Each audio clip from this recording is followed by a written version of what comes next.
जफर साहब अपेरेंटली आपके अंकल हैं, इसलिए इस बार ये बात मैं इग्नोर कर देती हूँ। No no no no, actually I didn't mean to. मैं आपकी बहुत ह्यूज फ़ैन हूँ और मैं जर्नलिज्म में मास्टर्स कर रही हूँ और मैंने अंकल से जिक्र किया तो उन्होंने कहा आपसे कुछ मैं जफर साहब से अपने काम की सैलरी लेती हूँ, प्राइवेट ट्यूशन्स की नहीं। अगर तुम जिंदगी में कुछ बनना चाहती हो तो सहारे लेना छोड़ दो। बड़ी बददिमाग लड़की है ये।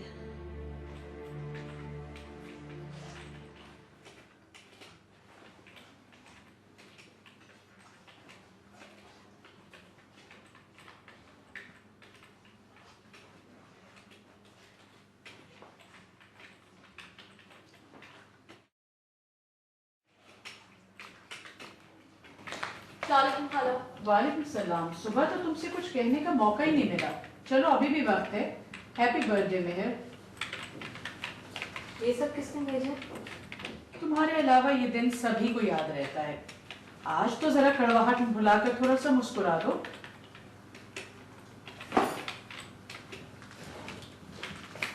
खाला, किसने भेजा ये सब कुछ?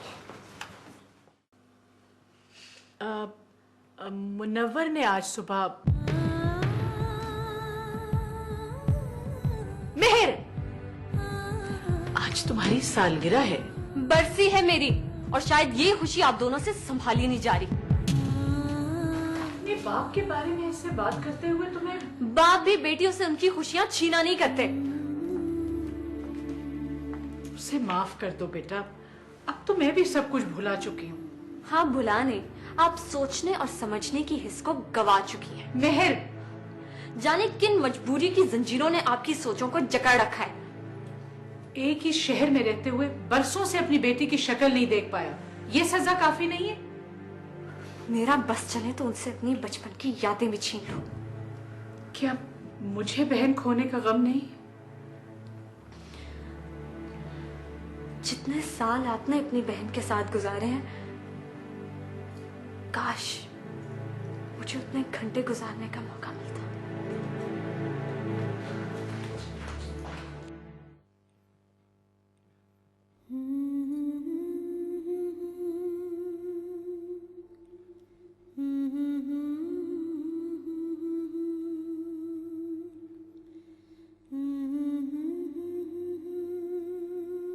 सहर, ये तुम ही हो ना? मेरे सिवा कोई और बगैर इजाजत इस कमरे में आ सकता है क्या? हाँ, है कोई और जिसे इजाजत तो है, मगर शायद जरूरत नहीं है। मैं सोचती हूँ अगर महर की रगों में मेरा खून ना दौड़ता तो शायद वो इतनी जिद्दी ना होती। ये जिद ही तो थी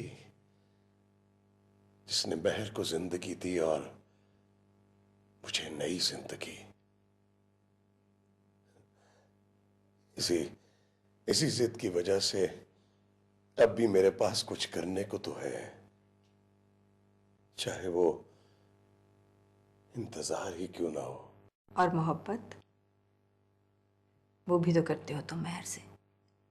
हाँ, इतनी के कभी कभी सांस लेना भी मुश्किल हो जाता है। क्या मोहब्बत से ज्यादा इंतजार कर पाओगे? अगर जिंदगी खत्म होने के बाद भी इंतजार मुमकिन होता तो करता। तो कह क्यों नहीं देते? क्यों उसकी नफरत को जिंदगी का हासिल समझ बैठे हो? हासिल तो तुम थी सहर, महर तो एक कसक बनकर रह गई है।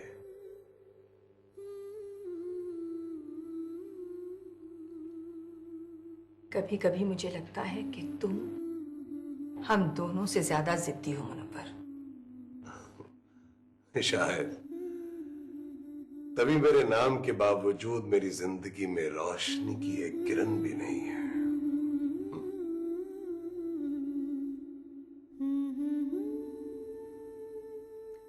लिए ये सजा भी तो तुमने खुद ही तजवीज कर रखी है। ये सजा नहीं, मोहब्बत का इम्तिहान है। सालों पहले जब मैंने आखिरी मर्तबा महर का चेहरा देखा था तो याद है मैंने कसम खाई थी कि अब उससे मिलूंगा तो ही आंखें खोलूंगा। मैं ये कसम कैसे तोड़ दूं? और अगर वो ना आई तो?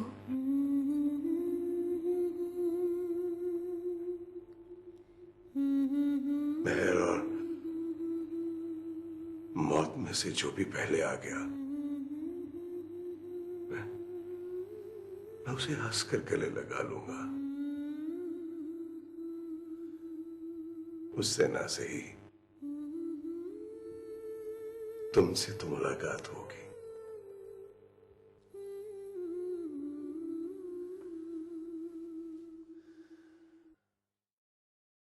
वज़ीर-ए-आज़म ने कहा है कि अमन का असूल इन मसाइल का हल किए बगैर मुमकिन नहीं। मौके की नज़ाकत को सामने रखते हुए ये मसला सिक्योरिटी काउंसिल के परसों वाले इजलास के एजेंडे में शामिल कर लिया गया है। आइए अब हम आपको लिए चलते हैं टोक्यो, जहां मौजूद हमारे नुमाइंदे असलम शहजाद के पास कल के होने वाले ट्रेन के हादसे की तफसीलात हैं। याद रहे कि ट्रेन का यह हादसा तारीख का सबसे खौफनाक हादसा है। जी असलम, आप इस हादसे के बारे में क्या कहते हैं? आज टोक्यो में ट्रेन का हादसा होगा। बट दैट्स नॉट पॉसिबल महर। मैं ठीक कह रही हूँ। ये खबर टीवी पे सुबह मैंने खुद सुनी है। इसका मतलब ये कि अब हमारा फीचर और भी ज्यादा जबरदस्त हो सकता है। बट महर, आपको याद है उसने आपके बारे में क्या कहा था? कल उसने जब हमें ये खबर सुनाई थी तो लगभग वही वक्त हुआ था जिस वक्त ये हादसा पेश आया था। इसका ये मतलब है कि उसने ये खबर पहले से कहीं से सुन ली होगी और हमें इम्प्रेस करने के लिए। नहीं, मैंने ऑफिस में और लोगों से बात की है। उन्होंने कहा है कि इरशाद बाबा की पेशन गोइयां 100% बोगस होती है। तुम्हारा ख्याल है कि मैं झूठा हूँ? नहीं, हमें सिर्फ ये जानना है कि आपने इनसे झूठ क्यों बोला। इन दोनों बातों में फर्क है क्या? तुम्हें ट्रेन के हादसे के बारे में किसने बताया? पहले मैं समझता था कि ये तोहफा है, मगर इतने सालों के बाद जाके पता चला ये किसी गुनाह की सजा है। मैं आंखें बंद करता हूं, सब कुछ नजर आ जाता है। देखिए, हमारे पास आपकी फजूल बातें सुनने का वक्त नहीं है। तो मत सुनो, मेरे पास इसके सिवा कहने के लिए कुछ नहीं है। तुम टीवी रेडियो से खबरें सुनकर दूसरों को तो बेवकूफ बना सकते हो, लेकिन मुझे नहीं।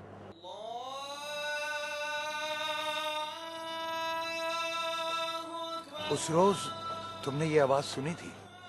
मुझे बातों में उलझाने की कोशिश मत करो। मैं पूछ रहा हूँ, ये आवाज सुनी थी या नहीं सुनी थी? हाँ, सुनी थी, हमारे जाने से चंद लम्हे पहले। क्या वक्त हुआ है अभी? अब इसका मेरे सवाल से क्या ताल्लुक? 4:15 टोक्यो में ट्रेन का हादसा को 4:35 पे हुआ है, तो इसका मतलब इंसान हर चीज पर यकीन कर सकता है सिवाय इसके कि मौत उससे चंद घंटों के फासले पर हो।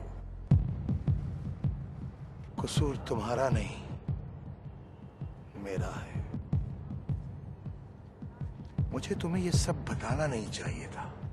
तो बताया क्यों? शायद उस वक्त मैं एक आम इंसान बन गया था जो खुद पर और दूसरों पर यह साबित करना चाहता था कि वो दूसरों से अफजल है।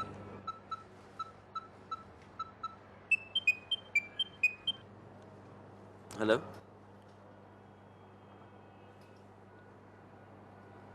अभी थाईलैंड में बहुत जोरदार ज़लज़ला आया।